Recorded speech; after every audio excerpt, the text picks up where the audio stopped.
Welcome to another episode of the Blues Brothers podcast, the show that discusses all things football and particularly Chelsea FC with plenty of debates and deliberations for you, the fans, made by the fans. And this week, I'm delighted to be joined by YouTuber and presenter and host of Chelsea Fan TV, Laurenz Vescoli. Laurenz, thanks for joining me today, mate. Really appreciate it. Well, cheers for having me, mate. Like I said, you messaged me the other day on Twitter and I was like, yeah, why not? You know what I mean? Like, I get messages every now and again. I'm like, yeah, if someone asks nicely, of course I find time. No, that's so, yeah, I'm excited to be here. Yeah, no, it always pays twice nasty, doesn't it? Exactly. Always like to start the show off with why the guest supports Chelsea. So why Chelsea for you? How did that happen? It's a weird one. I mean, your viewers, listeners might not know, but obviously I'm not from England. I'm from Austria. So for me, it was 2005 when we played that also famous Champions League semi-final with the ghost goal against Liverpool. Back then, we couldn't really watch Premier League football here. So the only way to watch English clubs was like through Champions League. And, the Austrian TV channels had one Champions League game on the Wednesday. So that's by the time we got to a semi-final, it happened that they showed Chelsea. And yeah, I just thought it was a bit unfair that goal stood when to me it wasn't over the line. So I was like, well, that's unfair. Little old me, I was like, yeah, I like the blue team now. Then I just followed basically, the result in the papers because, like I said, couldn't watch Premier League. We won the Premier League a couple of weeks after, obviously at Bolton. So that was pretty good. And then, yeah, as time progressed, I suppose, just, as it started to become available to watch Premier League here, started to watch that more. I've spent half a year in Ireland in 2012. And obviously that basically like England with the, TV coverage. So, yeah, just got more into it more and more. And yeah, here we are. Here we are. No, fantastic. Start of the season then. It's been pretty good from a Chelsea perspective, sitting top of the table after 9 games, 1 point clear of Liverpool. What have you made of the start of the season? Because from my perspective, it's been a great start, but the performances haven't quite been there in certain games. Looking back to beating Aston Villa, I know we beat them 3-0. Performance was poor in that game, but I guess in the early stage of the season, just about getting the points on the board, and the performances will follow in due course. How do you assess the start of the season so far as we kind of head towards that November international break? It's weird, really, isn't it? Excuse the ambulance. That's all right. It's a weird one because 100%, obviously, what you say, we're top of the league. What else can you? What more can you really ask for? If you win every remaining game 1-0, we win the league. Like you can't exactly be sat here complaining. But exactly what you said, like we had those games, like you mentioned, Villa. The first half was, we were lucky not to be, losing by that point. Obviously, then turned it up in the second half and were clinical. And similar to the Spurs game, like we were quite dreadful in the first half against Spurs. Made that sub at halftime and absolutely annihilated them second half. Brilliant, of course, in terms of result, but it's a bit like, and I don't want to make this comparison because United are obviously deep down in the mud, but I'm sure you heard it when Paul Scholes, not the best person to mention in terms of Chelsea, but this time he actually made some sense. After United played Atalanta, obviously midweek last week, and he was like, yeah, sure, they turned it around, but if they play a first half like that against Liverpool, see what happens then, and see what happened then. Do you know what I mean? Yeah. So like, if we played like we did in the first half against Spurs, like City or against City or against Liverpool, we would have been annihilated. But thankfully, we at least made sure that we didn't do it against those two. Sure, we lost against City regardless. But against Liverpool, for example, if we don't get the red card and the penalty, sure, we shouldn't have. Or, well, you can debate whether it should have been a red card, but it was definitely a penalty. But until that point, I thought we had a better team. And I think without that situation happening, I think we go on to win the game. So it's great, but we just need to make, I know you're going to get into the summer side things in a minute anyway, but we just need to make Lukaku work, because especially that 7-0 against Norwich, and I know it was only Norwich, but we hadn't played that good in any game with Lukaku on the pitch, I can't lie. And it's not because Lukaku isn't good, he is, but it takes more time for us to know how to use him, for the teammates to get used to him, for him to get used to the teammates. And I think he also needs to just accept that this is not Inter. Like, you need to play a little bit differently to how you did at Inter. It's great what you learned there, but you can't just be standing waiting for the ball all the time. Like, you need to be bouncing about left and right and left and right. And to be fair, he did it against Malmo until he got injured. He actually had a good start.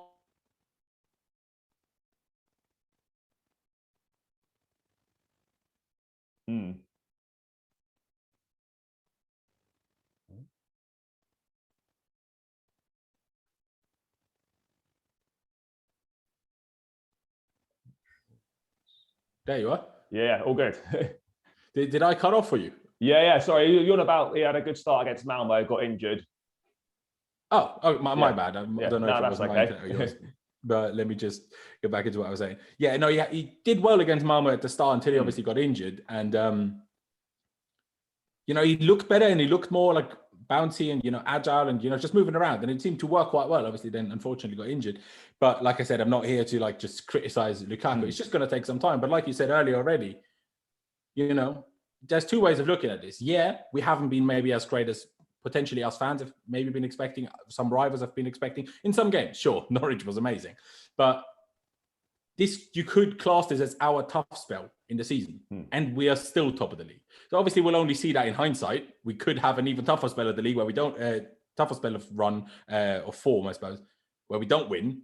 But if this was our tough run, mate, we're top of the league anyway. So, let's wait and see. But you really can't complain. And, I think Norwich put me in a positive step, I can't lie. Yeah, and particularly given the fact that in that first 6 games, particularly, playing Arsenal away, Tottenham away, Liverpool away, and Manchester City at home, 4 of those, 4 big sides in the first 6 games, and to still come out of that with, 1 loss and still be top of the league, entering kind of a more favourable run for us, I don't think you can complain. Yeah, you can kind of nitpick, as we've said, the performance levels haven't quite been there, but ultimately, you're sitting top of the league by a point. You can't. You shouldn't really be there shouldn't be anything to moan about. But in terms of kind of the summer signings, main one, Romelu Lukaku. First off, were you pleased to see him return to the club? Because it was a position that obviously needed to be addressed. There are a lot of murmurings about Erling Haaland. Personally, I feel he probably would have been a better investment in terms of the long term. But in terms of money, it's just obviously astronomical. I think we did explore it. First off, are you disappointed that didn't ultimately materialise? Haaland is such a difficult one. Like, people that follow my channel, especially when this whole these rumors came about and became, materialized at least a little bit. I preferred Haaland because I think he has the potential to be just better. But the problem with Haaland is what we'd never know. And when I kind of switched was when these reports came out that Raiola would want a get-out clause in his contract if we signed him. And then once that's the case, I'm like, no, get lost. Because I'm not signing players to use as stepping stones. I know in the end, kind of Hazard did, but you see how that went for him. No hate against Eden, obviously, but the grass is not always green on the other side, and he learned that the hard way with Madrid these days. But I'd rather get Lukaku and have him he's 28 now. So, and if look at Lewandowski, potentially going to win the Ballon d'Or now. He's 32, nearly 33. Lukaku can do this until 34. That's 5 years out of him, right? Would we even have Haaland for 5 years? No, sure, we then get money back for Haaland. I get that. But it's still just not a nice feeling where you're like, okay, well, he would leave now for a bigger club in a sense. So it's this and that. I do have, there are things that I think people got a little bit lost in the hype of Lukaku, and I can't lie, I don't exclude myself from that. Got lost in a little bit, because we were all so excited to finally get this striker, that we kind of just brushed over some of the deficiencies that he does have, and people just pretended they don't exist when they do exist. And we've seen that a little bit, but that doesn't mean he's not amazing or can't be amazing. But it's also you have to be objective as a fan. You can't just pretend he's the greatest player in the world. There are still deficiencies, but we have also seen moments of magic. Like that first game against Arsenal was incredible. Sure, could have scored a second one if it wasn't for that unbelievable Leno save, or that first finish against Villa, the way he cut it back on this weak foot, the pace alongside his strength. And it's just good. We just need to, make use of it a little bit better in some cases, I think. But I think we've put ourselves in a good position. The only thing I do want is that Lukaku isn't a guaranteed starter. He should be when he's on form, but I don't think when he's struggling a little bit, it shouldn't be just because he's this big money signing and just because he's Lukaku, shouldn't always be in the team. Do you know? If it's not working at the moment and we're better with Havertz up front, then play Havertz up front. We're here to have a big squad and achieve something. We're not here to just play one player all the time. Yeah, no, so if we work better with Kai for time being, play Kai. Go on. Yeah, no, I agree, mate. I think you've got to play players on form regardless of how much money they've come in for or their reputation. I mean, on Lukaku, he's had a half-decent start. I don't think, people expect him to come in, be scoring every game. That's kind of not realistic. He's played Premier League football before, but he's got to readjust. He's been away for a few years in Serie A, totally different way of playing football out in Italy. And I think it will click. What do you feel that we need to do differently then to get the best out of him? Do you feel we need like more runners beyond the ball, play it more into his feet, get more balls into the box? What do you think we need to do to get the best out of Lukaku? Well, two things. Number one, you mentioned it there, get the ball into his feet. And when I say that, I don't mean only let him run onto it, but I think he's significantly better at holding the ball up when the ball comes into his feet. He's like, against City, for example, we kept punting the ball. And I've noticed, not just against City, a lot of games, when we punt those balls, it's actually quite rare that he actually holds them up and actually keeps them. Like he tries when he does it with his chest, it's fine. But when he has to somehow go with his head, he kind of loses the head about most of the time, which is frustrating. Obviously, he gets pushed down with a defender, and because he's so big, he doesn't get some of these calls that, say, Havertz in a position would, or a Timo Werner in a position would. Just because they're physically smaller, the referees think, oh, he can handle it. He shouldn't. Like, that's not a foul. So get the ball into his feet a little bit more, but also let him run a bit more. Don't just pretend he's Giroud. He's so much more than Giroud, so don't use him like he's Giroud. Like, don't just cross it and play long balls to him. Do a little bit more with him. And the only guy that's really had a good connection with him, I guess Kovacic, but in terms of the front three, is Mount. Like Havertz, I'm not sure if you've seen that stat, but before Lukaku got injured, Havertz hasn't played a single pass to Lukaku in the Premier League yet. Probably attempted one, but hasn't had a successful pass to Romelu Lukaku yet. So those are the kind of things we need to work out. Obviously, Pulisic is injured a lot. I think we'll get to him later on as well. But I think he could be one of the guys that could really help Lukaku flourish a little bit. Plus, Lukaku helping Pulisic flourish, just because I think that could work. But we just need to allow him to, like I said, express himself more than just being a target man. He needs to be more than that, and he needs to be allowed to be more than that. Yeah, no, I agree. And in terms of kind of the makeup of the front three, obviously you touched on, you think Pedersich might be able to help him. Kind of when everyone's fit and firing, who do you think best complements Lukaku in that front line? I think it's pretty obvious that Mount's going to be one of the positions, Lukaku the other. I mean, who out of the likes of, Werner, Hudson-Odoi, Pulisic, Hakim Zayach even, who do you feel kind of best complements that front three? Because we've got to presume that Lukaku and Mount are going to be two of those three. That's the frustrating one, isn't it? Because we all know how good Kai Havertz is and what a talent he is. But he's not one of those three, which is kind of like, let's be honest, let's not kid ourselves. Unless we want to lose Havertz, we'll need to change formation so we can play Havertz, Mount, and whoever else works with Lukaku. Unless Havertz and Mount together can work with Lukaku that way. But I just feel like we're lacking ourselves acceleration in the front three then, because especially Kai and Lukaku, they're both very quick over long distances. And Mount isn't exactly slow either. But they're not like Pulisic or Callum that can beat a man in a one-on-one just with their first 5-10 yard acceleration. And I think we need that in some games. Sure, there are some games where Kai, Mount, and Lukaku will work perfectly fine.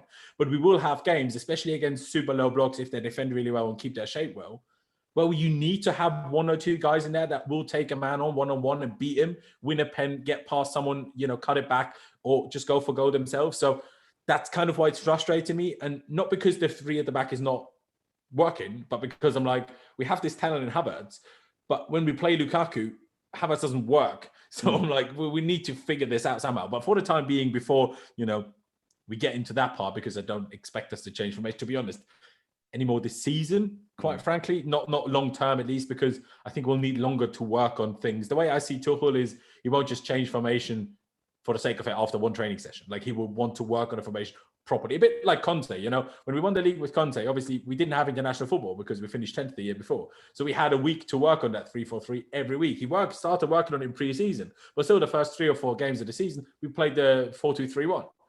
And only then when he's like, okay, I'm not sure if it's quite ready yet, but we're getting battered by Arsenal here, we need to change it. And then it worked. But it only worked because we worked on it for 2 months previously. So I think Tuchel won't just change it from one day to another. I hope they worked on it a little bit in pre-season already. I hope so. But obviously we will never know. But hopefully we'll get there eventually. But until then, if Pulisic manages to stay fit, I think he's probably the guy.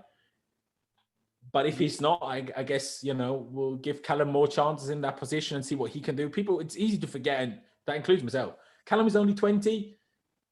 But at the same time, yes, he is only 20. He's still been in the first team for like 3 years. So it's like, yes, he's young, but does that matter if you've been here for 3 years? Like, does that age, is it the age more attached to experience rather than being attached to quality? I'm not sure, but hey, we'll have to wait and see. To be honest, it's difficult for me to see who'll be the best because we haven't seen Pulisic play with Lukaku ever. Callum Hudson-Odoi's barely gotten chances and minutes at left wing, so it's difficult for me to judge. But I hope we find a way that way. Yeah, no, I certainly do as well. I definitely would love, like many Chelsea fans, I think would love to see Callum Hudson-Odoi given a proper run on the left side of the front three. I think when he's played there, again, I know it was against Norwich, but I thought he did really well. Did really well when he came on against Juventus when we lost 1-0 in the Champions League. I think he deserves a fair crack. I think he's definitely done more than Hakim Ziyech. I do like Kai Havertz, but as you say, kind of the credit from his Champions League winning final goal is kind of running out a little bit now. He needs to step up and kind of find something else. I think bringing Lukaku in for me, fantastic, but it's almost left Havertz without a position kind of thing, because back in the last season, we kind of found a place for him as that kind of false nine, as like the main man up, the kind of the main man up front as such. But now that position's not really there for him. And I don't think he works quite as well, as you mentioned, kind of as one of the other two. So it kind of be interesting to see how he develops. But just last thing on kind of the attacking players. Let me just say one last thing on it because of formation, because we've kind of only spoken about it as if we're playing 3-4-2-1. Obviously, we've also played a 3-4-1-2 a couple of times. Whenever we, like for example against City, when we did that, we had Werner and Lukaku up front. And to be honest, Werner also against Southampton before the last international break, if we want to use him like that, Werner can be super useful. He's never going to be as clinical as Lukaku is. He's never going to be Mo Salah. He's just not. But he can still be useful. But maybe we could try the two up top with Havertz and Lukaku and mounting behind. Sure, still leaves you the same issue I mentioned earlier. Where's that someone beating someone one-on-one? But Timo ain't doing that either. Like, sure, every now and again he'll put it past someone and try to sprint past them. But Kai can do that too. Mason can do that too. Lukaku can do that too. So it's just not blistering pace. But I think maybe that's something to try at some point. Like I said, I really back Kai to be super brilliant one day. And not just one day, be super brilliant tomorrow if he's just quite on it, quite frankly. But yeah, I just think I just think he will get there.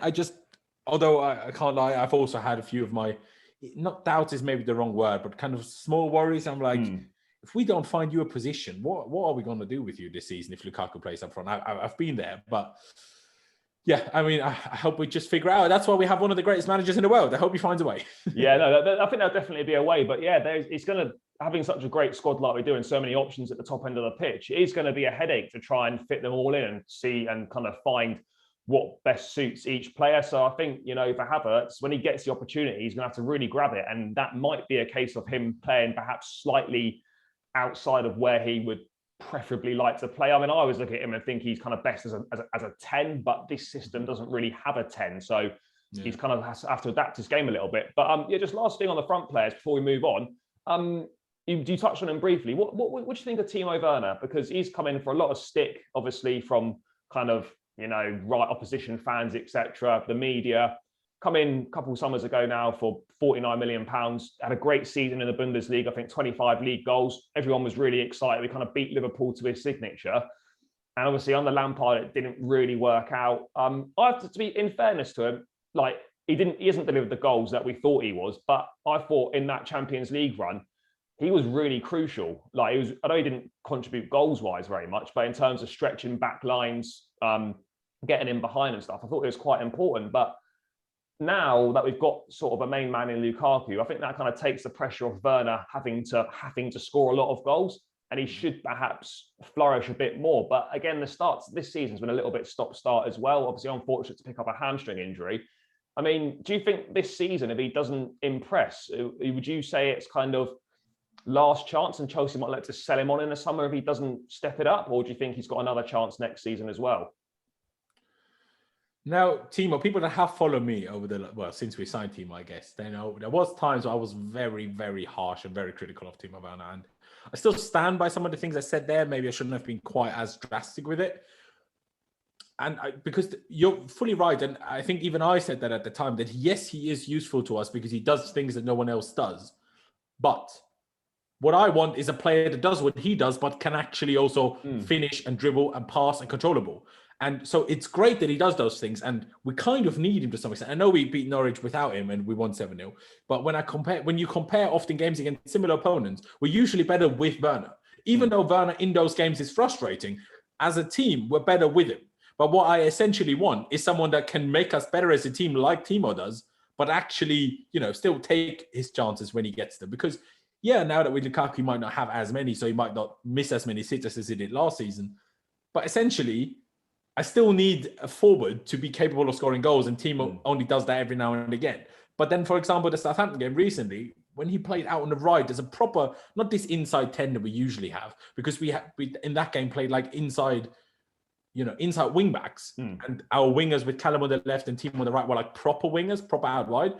That worked really well. It helped us stretch Southampton. It allowed him to cross on his stronger foot, which was quite good, and still get into positions where he could score. And obviously scored not the win in the end. Well, the 2-1 at the time before we made it 3-1 a minute later or a few minutes later. But so I'm kind of like, I like him a lot, because when we see interviews, the guy's hilarious. I'm not sure if he knows how hilarious he is or if he does it on purpose, but he's hilarious. So I love him. But what we touched about on Kai there. When Kai, I'm like, if we get the best out of him, he will be incredible. With Timo, I'm like, I'm not sure you are good enough to be what I actually want you to be. I'm not sure if he will ever have a great touch. I'm not sure if he will ever be great at finishing. I'm not sure if he will ever be great at dribbling. I don't know. I hope he can, but I feel like he probably won't. So, but I don't think he will be sold, because I don't think he was expensive enough that we need to cut losses. And I think players like Ziyech will be out the door first. And I also think, depending on Pulisic, if Pulisic keeps getting injured this season, I think we'll get rid of him before Timo as well. But obviously, if Pulisic stays fit now, then I think he's above Timo. But we'll have to wait and see. It's a tough one. It's just a bit of a curse that we carry around with us. We sign forwards and it just doesn't quite work. So I hope Lukaku breaks that now. And hey, to be honest, I hope Timo still breaks it. But like I just said, I think there's just certain limitations that he has that I'm not sure we'll ever get over. So finding a way to make him super clinical and useful without those technical kind of issues becoming too big is, I guess, the challenge for Tuchel these days. Yeah, no, 100%. As you mentioned, we haven't been blessed with successful centre forwards. I mean, I'd arguably say the only successful ones probably in, say, the last 15 years, probably only Drogba and Costa. The likes of Fernando Torres came in, big expectations. I know he won the Champions League, gave us that moment in Barcelona, but in terms of an overall package, not what we were expecting. The same with Shevchenko, Crespo as well. I mean, we say that about Timo Werner, yeah. Kai Havertz is to me closer to an actual striker than Timo Werner is. Timo Werner is not a striker. No. Like the way he plays is just the opposite of what a striker. Like he doesn't have a striker's instinct at all. So that for him, this system that we played, this 3-4-2-1, should be amazing. And to be honest, it is. He probably would be worse in a different system. He was worse under Frank, other than the first 2 months when he was quite good. But then they got beat 6-0 by Spain, and it all went down the drain from there. But he's been, until that hamstring injury, he's been on better form. Scored 2 for Germany, 2 great goals. Scored for us against Southampton, had an overall good game, and I know he missed the sitter, but was offside anyway against Malmo before he got injured. But even that game, he was pretty good until that point. So unfortunate timing for an injury for him, because he was kind of finding form a little bit. But hey, let's see where he is when he comes back. Yeah, I think just needs to work on his end product. For me, he gets in some great positions, does some good things. End product is still poor for someone that's meant to be a goal scorer. The amount of easy chances he misses, every top player is going to miss an easy chance, but his ones are so frequent and so often. Look at the goal Callum scored on the weekend, Hudson. Yeah. I wouldn't have felt comfortable with Timo through on goal like that. Exactly I really wouldn't have done. You knew Callum was scoring. Yeah. You knew that he was going to curl it far corner. With Timo, he might have tried that, curled it wide, or he would have tried something weird or not get the curl and kind of hit the keeper. Yeah. I knew Callum was going to score that. With Timo, I wouldn't have been confident in it. And that's what I mean. Like, he's just not a striker. But maybe once he gets confident again, he will take those. Because at Leipzig, he did score those. Yeah. At least in that one season. That's what people forget a little bit. Timo was always great for Leipzig, but he always missed a lot of chances, except the season before we signed him. They didn't. But the other seasons, he always did. Yeah, no, and particularly in Leipzig, it's such a specific way of playing. They play football so differently to any other side. It's very, very specific. So guess he probably still adapting a little bit as well. I think give him the benefit of the doubt, but yeah, he does need to improve his end product. But yeah, you just touched on a couple of players I want to go in slightly more detail on. I was at the League Cup a couple of days ago against Southampton. Hakim Ziyech got a rare opportunity from the off to impress. I have to say he was terrible. I don't like criticising players, but I will criticise it where it's due. He was shocking. And you know, when we signed him in February last year for 30-odd million pounds from Ajax, I thought this is a fantastic sign. I can't wait to see him. Watched him in that Ajax team that made the semi-finals of the Champions League with the likes of De Ligt, De Jong, etc. He was fantastic. And we bring him in, and for whatever reason, he just hasn't delivered. And I don't know if the Premier League doesn't suit him. I don't know if this formation doesn't suit him.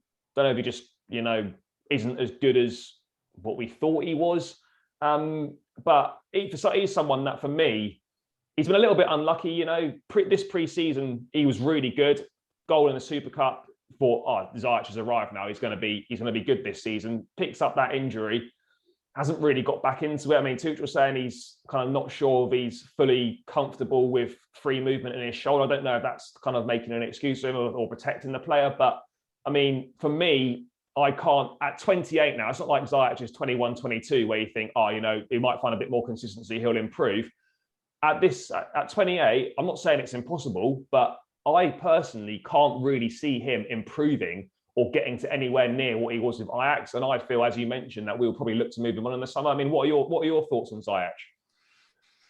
It's an interesting one. In fact, I completely agree. He was god awful against Southampton the other day. The biggest frustration for me is he's technically such a gifted footballer. And I say recently, for months, I swear I haven't seen the guy control the ball properly. Every time he tries to control the ball, it bounces off him like 3 or 4 or 5 yards, like sometimes worse. I remember he started the game against Juve, which I still don't understand how he got to start that game, quite frankly.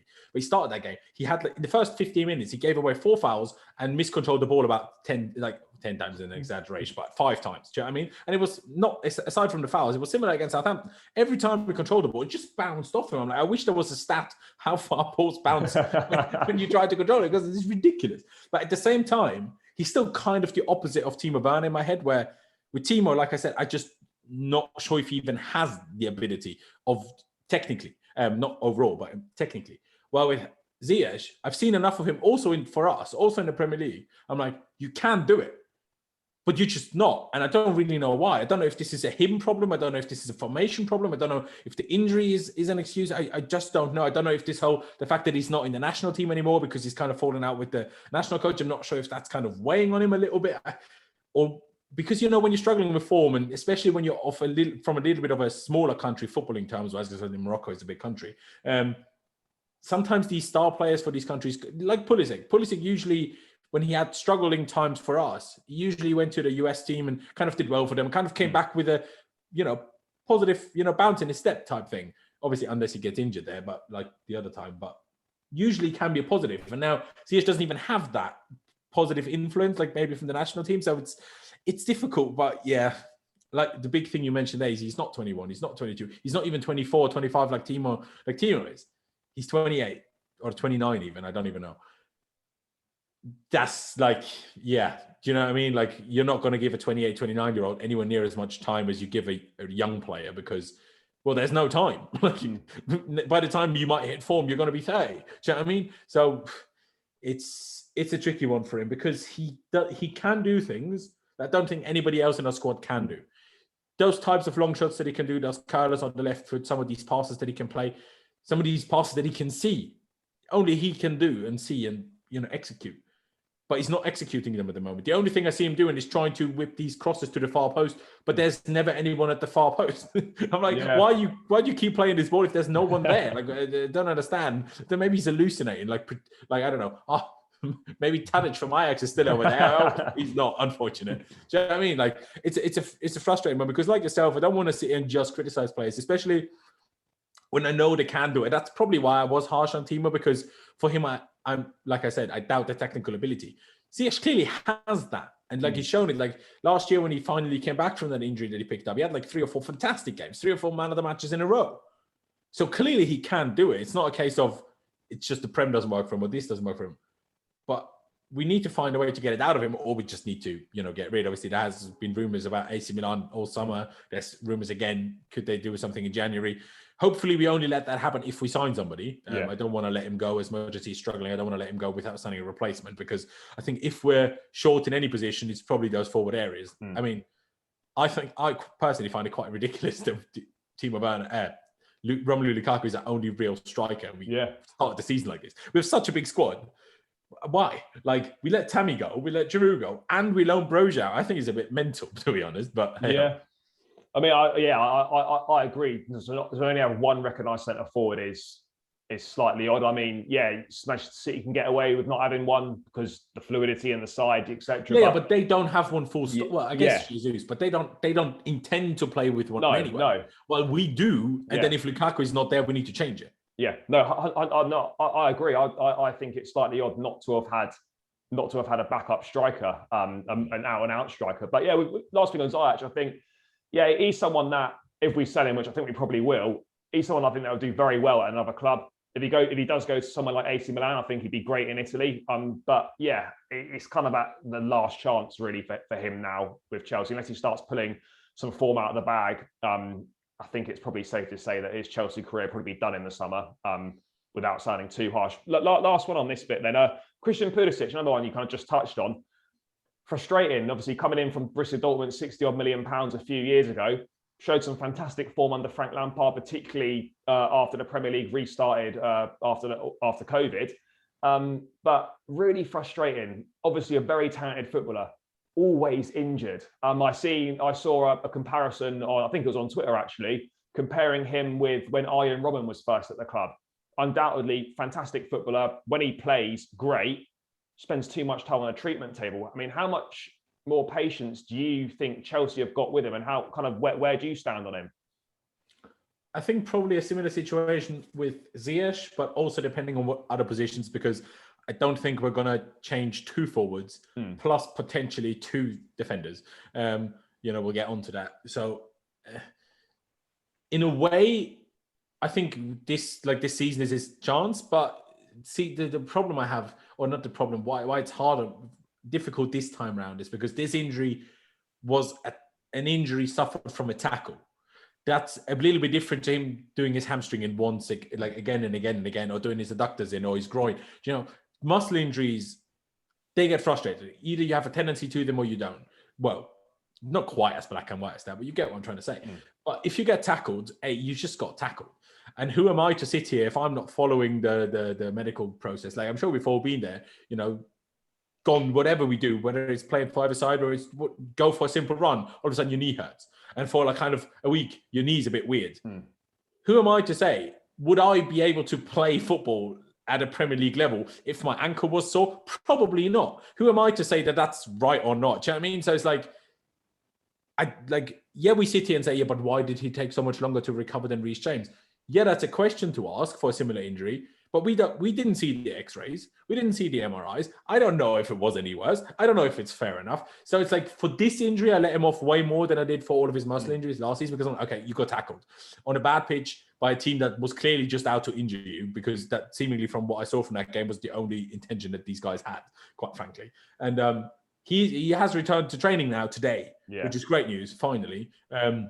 Obviously, we doubt he'll start against Newcastle, maybe come off the bench. I would love it if we could start against Malmo midweek next week, just because I spoke to an American mate of mine, USA playing Mexico in the upcoming national break.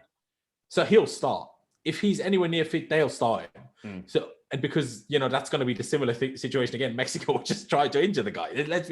Not physically injure him, but try to hack him down every moment they can, because he's dangerous. A bit like when he played for us against Porto.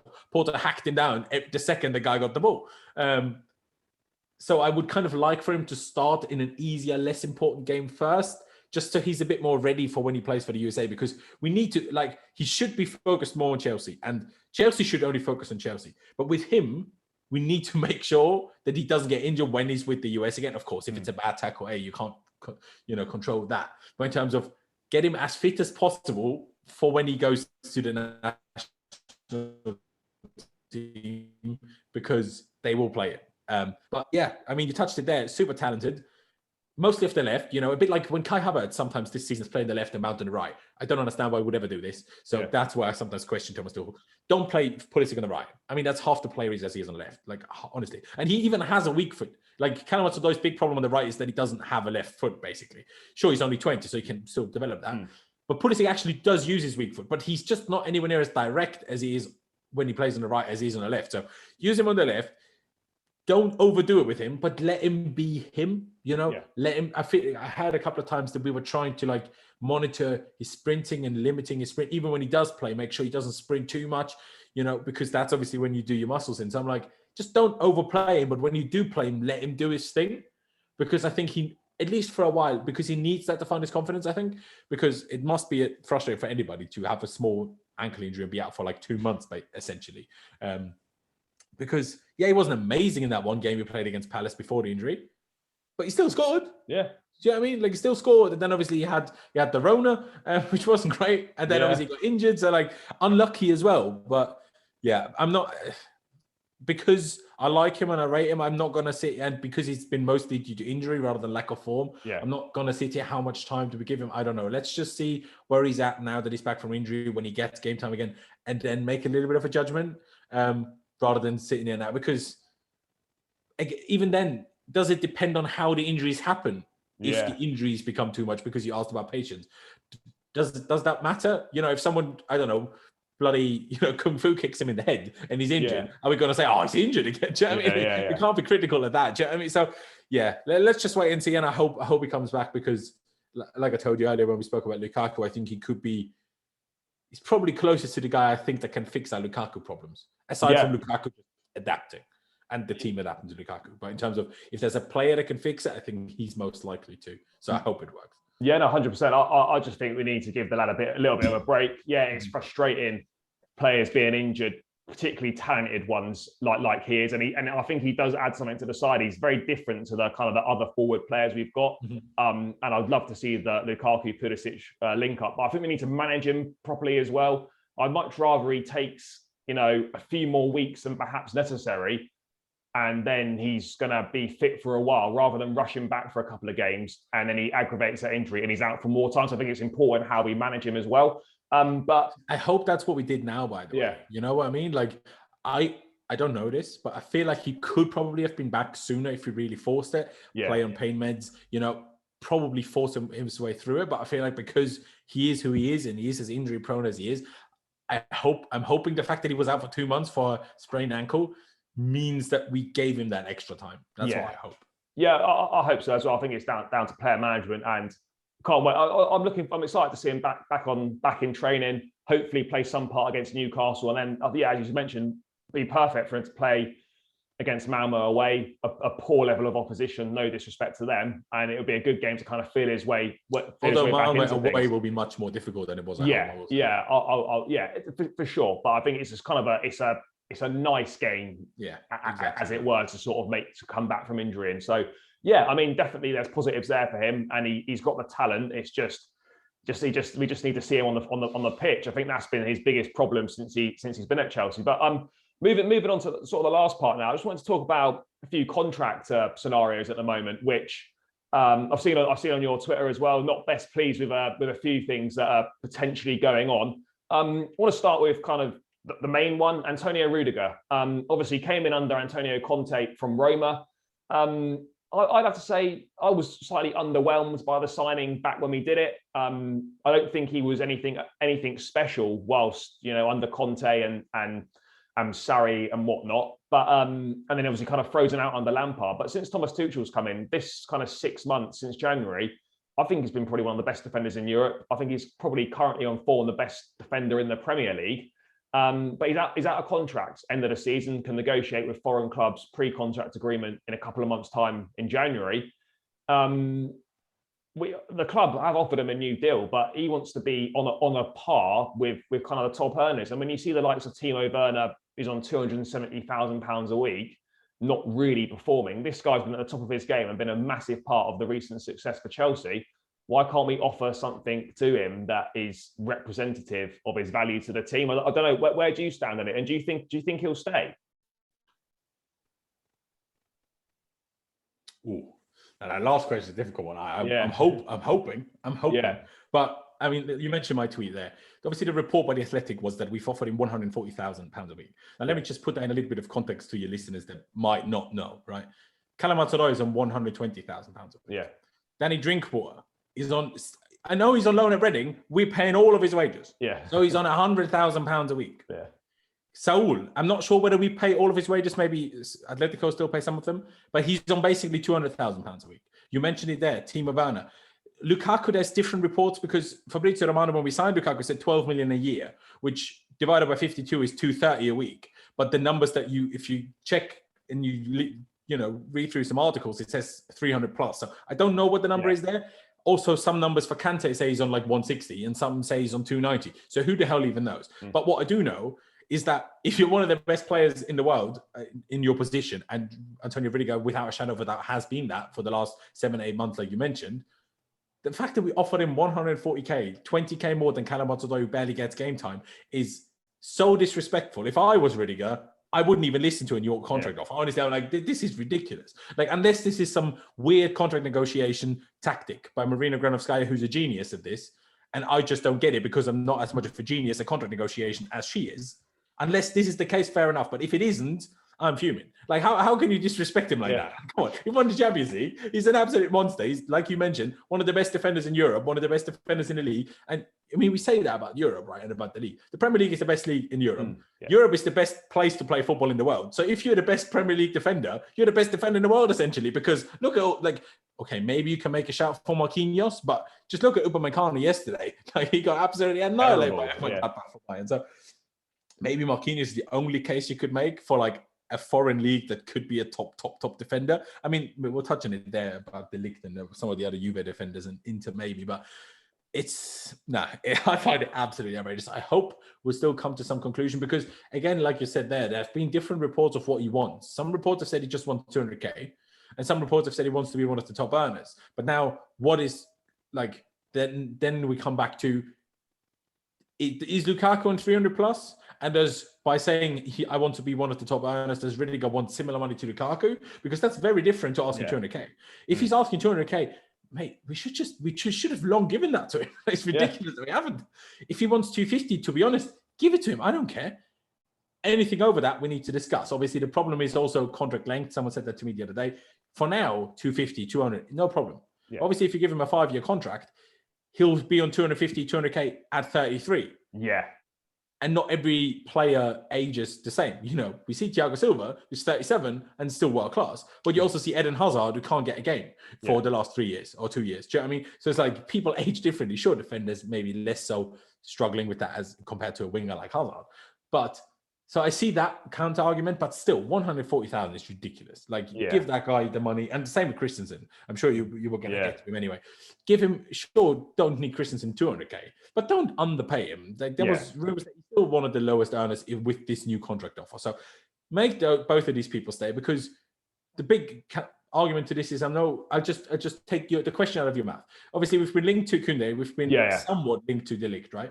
Now, first of all, De Ligt is already on £280,000 a week at Juve, plus big bonuses. So, maybe he takes a small pay cut. Probably not, but there's a small chance he gets a little bit less.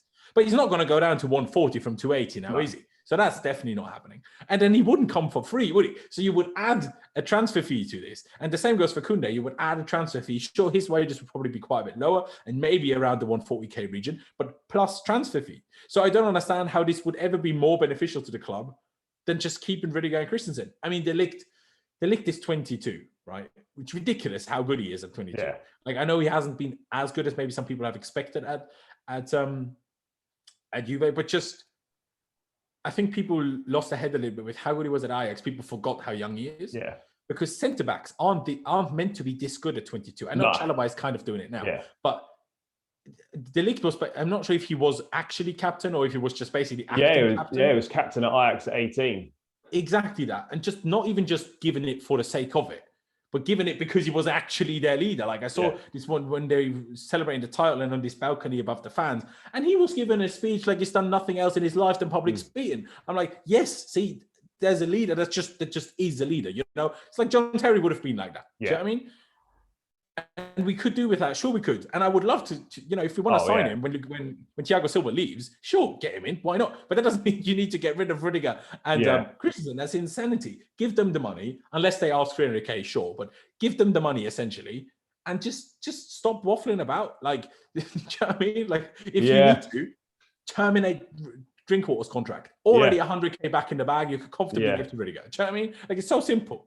But the money, the thing is though, it's not even like we can't afford it. The money's there. You could understand, actually we're struggling a little bit financially. This is kind of all we can afford to offer you and whatnot. That's a totally different conversation. But the fact is that the money's definitely there. Chelsea have got a lot of money. It's not unreasonable for someone like Rudiger to be paid, as you mentioned, 200k a week. He more than deserves it. He's definitely earned a contract. I totally get the issue on contract length, and obviously players in their 30s, Chelsea have only tended to offer 1 year rolling contracts for exactly the reason you mentioned. If you 28 sign a 5-year deal, you do an ACL, and you've got someone sitting there playing no football on 200 plus K a week. I get that. But for sure, Rudiger deserves a new contract. And I do think it would be really bad business to allow him to leave for free. I mean, yes, look, Jules Koundé, we wanted him in the summer. Is he an upgrade on Rudiger? No. I right now, personally, I don't think so. Just quickly, Koundé has never played on the left of a 3 either. No. So, like, he's not even a like-for-like replacement. If anything, it would be more for the right side for where Aspie plays. Yeah, and also Koundé, I've seen him play a right back for Sevilla. So, like, he's not necessarily best in as a centre back. But I mean, I say, like, reports that we might be prepared to offer him sort of up to 200k. Well, I've not even seen those reports. We'll just give that money to Rudiger. But yeah, I mean, I'd love him to stay. I think he deserves to stay. But ultimately, I think now at this late stage in negotiations, where it's kind of all at a bit of a standstill, you do kind of fear for the worst that he probably is going to end up going to a Real Madrid, possibly a PSG or something like that, because for whatever reason we can't seem to get our act together and offer a respectable contract. But I mean, the Christensen one, just briefly on that supposedly was meant to have been agreed months ago, and it's just all but signed. But now it seems to kind of stalled, and he feels like a little bit of a disrespectful offer. I mean, surely there's no way that someone that's probably going to be the future of the club could be at centre-back for the next 5-6 years. I mean, surely we can't let that one slip as well. No, like it's a similar situation, except that he's a bit younger and not quite as dominantly great for the last few months as Rudiger has. But essentially, it's the same thing. Give him that money that he wants. Like, unless he asks stupid money, give him the money that he wants. I think Christensen, I'm very confident that we'll find it. I'm pretty sure on that. And with Rudiger, I just quickly want to go back to, the fact that he can negotiate with clubs from January is kind of relevant to me, because I'm like, his agent is definitely like, they're already doing it. How much money would Madrid give us? How much money would PSG give us? They already have an idea of this. It's not like once January 1st hits, we're in big trouble. It doesn't that doesn't really change much. No. Essentially, we have got time until May if we really want to leave it late. We could still extend the contract in May. I hope we do it bloody tomorrow, but so I can sleep better. But we need to sort this out, because even worse so, we touched on Koundé there. De Ligt, I don't know where he would play in the back three, in all honesty. Be more on the left. I would see more in the middle personally than either side, right? And if we want to stick to a back three, maybe we don't, and then it's less of an issue. But if we do, who's going to be our left side centre back? Because even right now, bloody Malang Sarr plays there. He's not going to be there instead of Rudiger, is he? No. And that would need someone different to Koundé and De Ligt to fill that role, unless we push Aspie over there. But even then, Aspie's like going to turn 33 next season by the time Rudiger leaves. So it's like, nah, just give them the money and just stop waffling about it. But last couple before we wrap up, obviously just touched on Azpilicueta's contract up in the summer as well.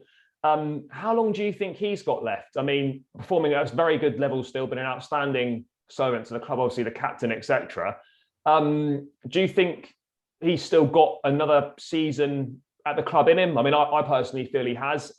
Perhaps not at his age in that right wing back slot, which requires a lot of energy to get up and down. Probably need someone younger there. But he can definitely do a job in the back three. Do you expect him to be offered a new contract? Yeah, I would expect so. Again, it's a little bit like, why have we not long done that? Yeah. Like, I don't really understand. But again, it's a bit like, well, even more so than with Christensen, I don't think there's going to be much of a hiccup with, trying to give him an extension, which is probably why we haven't yet, because we're trying to sort this Rudiger Christensen situation out, because I'm pretty sure the club is very confident that we can tie Aspie down. And we've got to be interesting what length of contract he gets, because obviously David Luiz, just before we then sold him to Arsenal, actually got a 2-year contract. Yeah, he did. 30 plus. Yeah. So let's see what happens with Aspie. Now with Aspie, I don't really have much of an issue, because we have Reece James right there. Right? Yeah. And we have a buyback clause on Tino Livramento from 2023, not from next season, but still, we have that available. So what makes sense to me, at least keep Aspie until 2023, until we can get Tino Livramento. Yeah. No, for sure. I don't think, obviously, Chalobah's contract's up as well. I don't think that's going to be any problem at all. He's broken into the first team, been fantastic this season so far. I don't see any issues there. I mean, last one, Thiago Silva, you mentioned him. Obviously, been outstanding since he's come into the club. Great experience around the dressing room. He's been nothing short of world class on the pitch as well. He'll be 37. He's 37. He'll be 38 if he stays for next season. Do you think he will stay for another season? And do you think we should keep him for another season? Well, with Thiago, it's a little bit of a question. We will probably have to wait and see till March, April. Yeah. If age catches up with him more, you'd expect not, because if you're fine October 28th, you're probably going to be fine in April, half a year later, probably.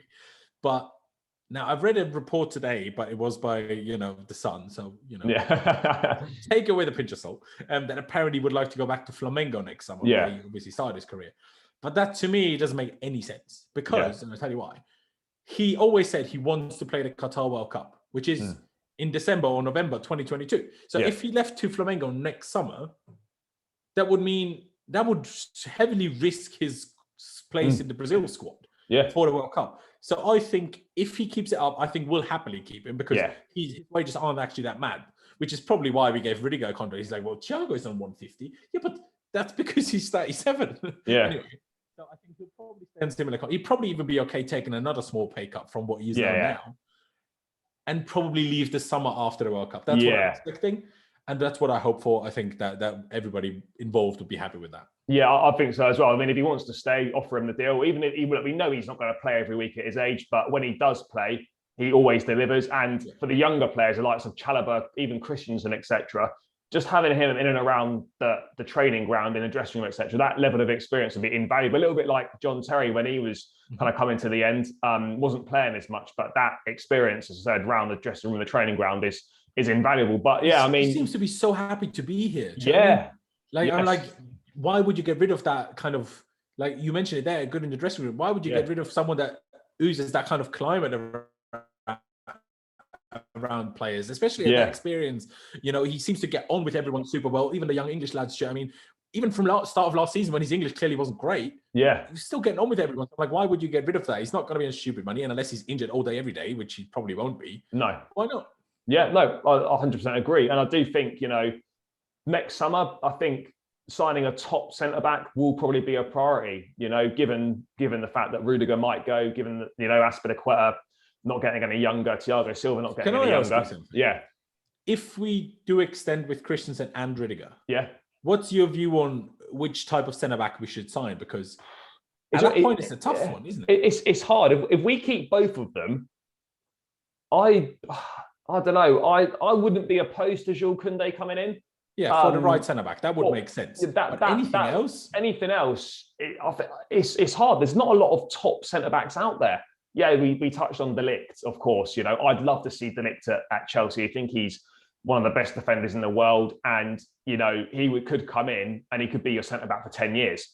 But again, a lot of money, reports saying it could cost 100 million to get him out of Juventus. Now, if you keep him for 10 years, it's a great investment if you had him for 10 years, but you probably wouldn't. He'd be someone that would probably move on again at some point. Especially when they said, like the report said, we were offered him basically by Juve. You can't say, do you want him? 100 million. I'm like, they're like kind of sounding out. But I mean, someone like him. I mean, I feel that Jules Koundé will come in next summer. I think the interest is still there, but it's a tough question because it is someone that is a position that will need to be addressed. I mean, we'll need to bring in a very good centre-back next summer. But who that person is going to be, I'm not sure. I mean, yes, Jules Koundé is preferably most likely, but you just don't know what other centre-backs are out there. Some players could emerge. Mean, if someone wants to give me Marquinhos any day of the week, oh sure. Yeah, Marquinhos for sure. That's but unlikely to be. I think the emergence of Trevor Chalobah has been a massive plus for us. That goes out and saves us 50, 60 million pounds easily by his emergence. So if we signed Koundé already, Chalobah would have gone out on loan again. Yeah, exactly. So I think with Chalobah's emergence, I think we only really need one. Again, depending on how many leave. If Rudiger and Silva leave, we probably need two. If only one of them leaves, we probably just get away with one. And I think that's all right. But and we've got a couple of loanees like Levi Colwill, for example. Yeah, he's doing very well. But might be a step too early for him to come straight back into the squad. But maybe in 2, 3, 4 years' time. Yeah, you never know. But yeah, I'd say that was a position that would be the next area that kind of needs some big investment in it. But I mean, yeah, Laurenz, I could chat kind of all day, but that seems like an appropriate point to finish on. Where people want to check out your content, what you do, your YouTube channels, your social media, etc. Where's kind of the best place for them to go? Obviously, I'll pop them in the description below so they can check them out. But where's best for them to look? Well, first of all, thank you for having me. I've had a lovely time. I always enjoy chatting about Chelsea. So why not, spend a good hour here talking about Chelsea. I have no complaints about it whatsoever. If you want to find me, obviously I'm part of Chelsea Fan TV, but of course I have my own YouTube channel, which to be honest, these days upload actually more. So that's just my name, Laurenz Vescoli. I'm sure you'll find it somewhere, the link. And Twitter, Instagram is both at Laus1507. If you want to get involved there, please do. Always happy to talk to anybody. So, if you have a question, if you want to talk to me, just message me. Why not? Nah, great stuff, mate. Thanks so much for joining me. Really appreciate it. I hope you guys enjoy listening to it. And that wraps up another episode of the podcast. And I'll catch you next week.